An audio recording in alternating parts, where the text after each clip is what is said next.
And welcome back to Chicago Bulls Insider. Today, we're talking about Patrick Williams being listed as a player under 25 that already needs a trade. Next, we're going to be talking about more buyout news around Nikola Vucevic. And so before we go ahead and we jump into it, I first want to remind you to slam dunk on that subscribe button, just like Modest Buzelis slam dunks in games. And so in exchange for slamming on that subscribe button, I'm going to give you nothing but daily content around the Chicago Bulls. Make sure that you hit that like, you hit that subscribe, and you join the Chicago Bulls Insider family as we talk nothing but Chicago Bulls basketball. And so with that being said, let's go ahead and let's jump into it as we are talking about Patrick Williams here. And so if you have not got a chance to see this, you can head over to Bleacher Report and you can see this article under this title. So NBA players under 25 who already need a trade.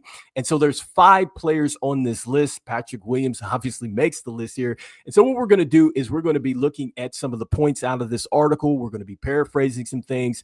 And then we're going to jump into the topic here of, is Patrick Williams trade bait or is a breakout year ahead for him this season? And so let's start with point number 1, and that is the belief that the Chicago Bulls have in Patrick Williams. And so it says there isn't a bigger believer in Williams than Chicago's front office. The Bulls made that clear when they made him the 4th overall pick in 2020, then doubled down on that commitment with a 5-year, $90 million extension last summer that came on the heels of 4 frustratingly forgettable seasons. Next thing that it brings up here within this article is it says that that's not to say his stagnation should be blamed on the organization. They've given him one chance after the next to find his footing, and it just hasn't happened. At times, he has appeared way too passive, but when he's tried to dial up his aggression, that hasn't worked either. And then the next point out of this article that I wanted to bring out is it says that it doesn't take much imagination to see him comfortably and capably handling a 3-and-D role, but that would still make him a massive disappointment in Chicago, even if fans are much more pessimistic about P. Will than the front office. They'd still like to see a better return on the franchise's significant investment in him. And then to close here, it says that he's a useful, albeit overpaid player, but the Bulls clearly hoped he'd become so much more. With tempered expectations on a new team, he might solidify his niche as a solid support player, nothing more and nothing less. All right, guys. And so a lot of interesting points here. And so let's start with point number 1 and just the Chicago Bulls belief, and then talking about the other end of the spectrum here where the stagnation and just really the lack of growth cannot be blamed on the organization. And so I think that both of those points are absolutely true. I think that the Chicago Bulls definitely have shown that they certainly believe in Patrick Williams. I mean, we can go back and take a look at just what happened with that contract situation. He was restricted in free agency, and the Bulls didn't even let him test the market. They went ahead and gave him an offer. And clearly here, it just hasn't worked out so far. And, despite looking at the first 4 years of his career, the Bulls went ahead and said, hey, we believe in him. And I think even Patrick Williams said that. And so, that is a great point. And so next it talks about the fact that the franchise really has given him chance after chance. And that is absolutely true. I think that some of the things that, we've heard before is that, hey, DeRozan's here and Alex Caruso and all these guys are in the way. He plays power forward. He plays small forward. He should start. He should come off the bench. And really, none of that has really worked in Patrick Williams' favor. I don't think that there's really been any growth in either direction, whether you're starting him or coming off the bench. And I think with last season, when you look at another chance, I mean, I thought that this was a huge chance for Patrick Williams because the offense changed. It was a high tempo. They wanted to shoot threes. And when you talk about one of the things that Patrick Williams does well in his career is he shoots threes. And that didn't necessarily happen when you talk about what he does defensively, the versatility, and really what he can bring to a team that way. He took a step back there. And so, again, he had just the opportunity to run with it, and it didn't happen. And so I just think that when you're looking at just the amount of things and, excuses and stuff like that, I just think that perhaps it's kind of, we've come to the end with that. And so I think that those are two good points here, just talking about what the Bulls have just gone out, believed, and invested in, and just saying that they've given him a lot of different opportunities and it has not worked out. And so the next thing that I wanted to talk about here within this article that I have to push back on a little bit here is it talks about him being like the capability of like handling a 3-and-D role. And that would be still make him a massive disappointment in Chicago. And so I push back on that because for me, if P. Will were to become a 3-and-D type of player and consistent, I don't think that it would be an issue amongst Chicago Bulls fans. And so that's just my personal opinion here.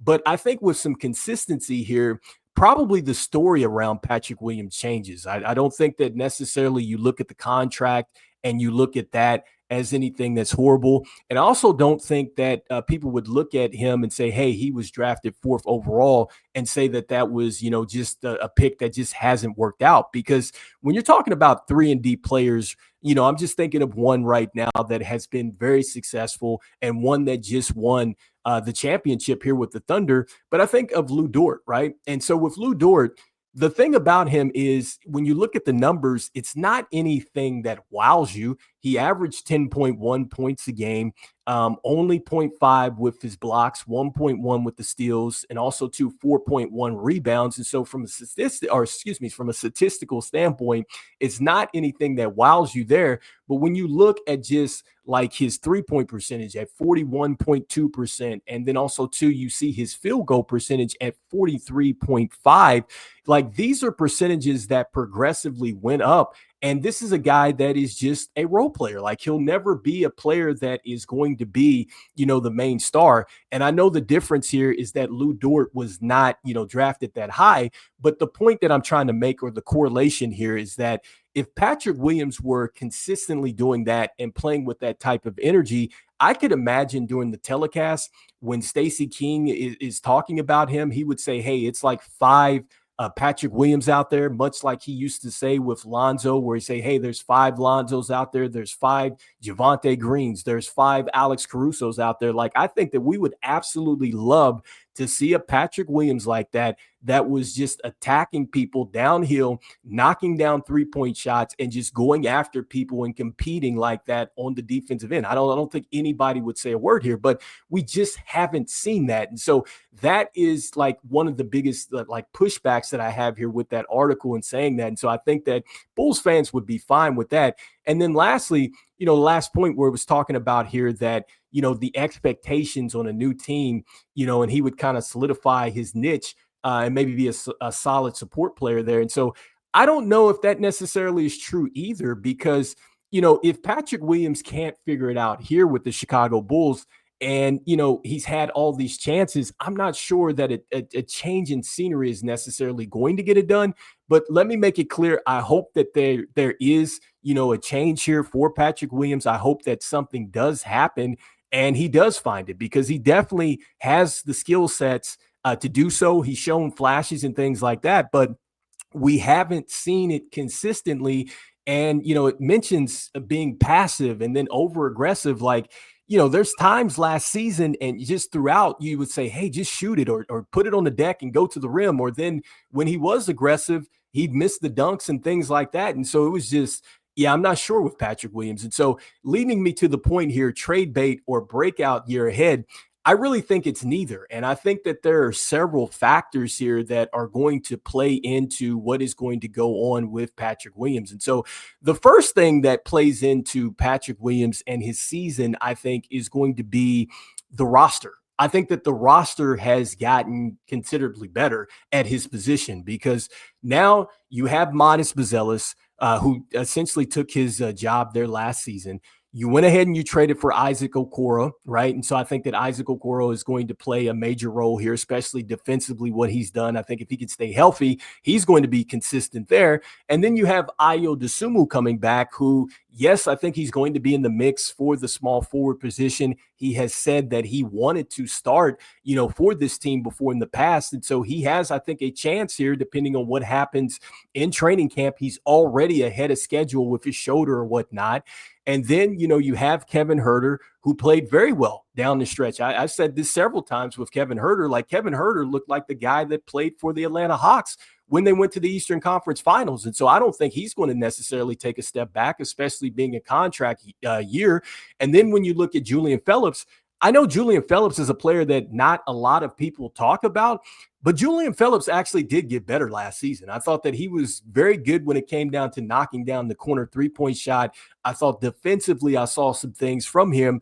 And I think for him this year, if he can show that he will put the ball on the deck and find a way to be impactful somewhat in that way, I think that, like, seriously, he could maybe get some real minutes here for this team as well. And so I think that Billy Donovan rolled him out there along with Dalen Terry some more to really see what they have. And so I think that you see a little bit more with Julian Phillips, but let's see what happens this season.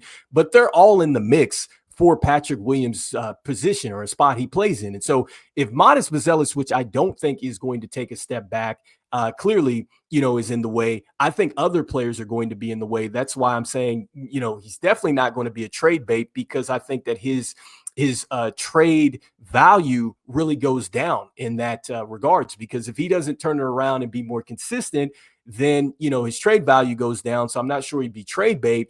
And then next, when you're talking about a breakout year ahead, he's got to find a way to get on the floor. And so I think he's going to get a look.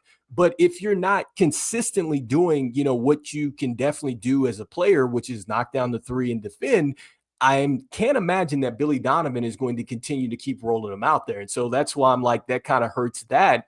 And then, the next thing to look at with, Patrick Williams in this whole situation, and just wondering, like, if you're saying, well, maybe there is a breakout possible, the thing that kind of like I draw the line in the sand on was last season, when you look at Modest Buzelis and the way that he was able to come in as a rookie, he didn't necessarily get, the time that Patrick Williams got. And we just talked about how, he took over the starting job here, for Patrick Williams. But the fact that he had the same type of coaching as Patrick Williams did, he came in, he was playing not as many minutes. And you could just tell that when Modest Buzelis was out there, like, he was trying to conquer it. And so I think that, like, he's definitely not going to take a look back. But I didn't even mention, too, you got Noah Asingay as well. Like, I think that Noah Asingay, if he has the same type of mindset as Modest Buzelis, there's a reason to believe that he can maybe push Patrick Williams down in the rotation even further here. And so let's see what happens. I mean, these are some of the things that I'm thinking about. But so far, I don't think he's a trade bait, nor do I think he's a breakout player. I hope that, Patrick Williams does prove us wrong.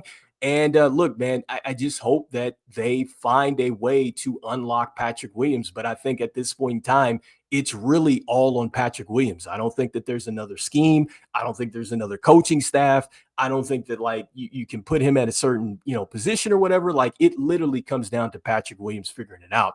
And so the next thing that I wanted to talk about here was Nikola Vucevic. And so this is something that just came out here today. And so if you've not got a chance to see this, there's two places that you can find this. And so number one, you can find this over here on Bleacher Report if you want to read about this. And so this is just solely talking about the quote that was in Clutch Points. And so let me be clear. I mean, there's just one line in this original piece here, and it's dedicated towards the Lakers. And within this article, just to give you, just what's going on before we jump into the quote, it's talking about just what is next for the Lakers. It says now what for the Lakers at the top of this thing. And it's just talking about how they're looking to improve really their roster. And so going down into it, it's talking about, first it talks about the unrestricted free agents and really how that is going to kind of dictate what else happens in the free agent market as far as players, getting on terms with contracts and things like that. And then that's when it goes into this portion here that we're going to look at quickly, where it talks about Nikola Vucevic. And so it says, this does leave a few interesting free agents still, not even including eventual buyout candidates like Chicago, Nikola Vucevic. As they did with Smart, the Lakers are closely monitoring that situation. And Chicago's Nikola Vucevic, as they did with Smart, the Lakers are closely monitoring that situation. All right, and so just to be clear, it just says that the Lakers are monitoring Nikola Vucevic and his situation. And so, and then you see it says including an eventual buyout candidates. And so First of all, I don't think that Vooch is going to be a buyout candidate. I'll say that again. And also, too, just reporting back on just what Casey Johnson said on his Fast Break show, where he was like, look, the Bulls are trying to get some assets back for Nikola Vucevic. And so I'm not in the camp of it being a buyout. And I think that there's two scenarios for Vooch that are going to happen. Number one, they're either going to trade him at the trade deadline before the season ends. And I would say, there's a chance maybe then they could get some second round picks for him or a second round pick. I'm not, I'm not going to be into this thing that they're going to get a first round pick, nor do I think that they wouldn't do a 1-for-1 swap. I think it's a possibility. However, I'm not necessarily sold on that. I think that when you look at what the Bulls have done with their front office, the last couple trades, whether it's Caruso, whether it's been, Lonzo Ball and his situation, I think that they're going to do another 1-for-1 swap. But I think that Vooch is going to end up on a contender, and it's going to be on the Bulls' terms, and it's also going to be on Vucevic's terms. And so, to clarify this means that they're probably going to do something much like they did with Lonzo.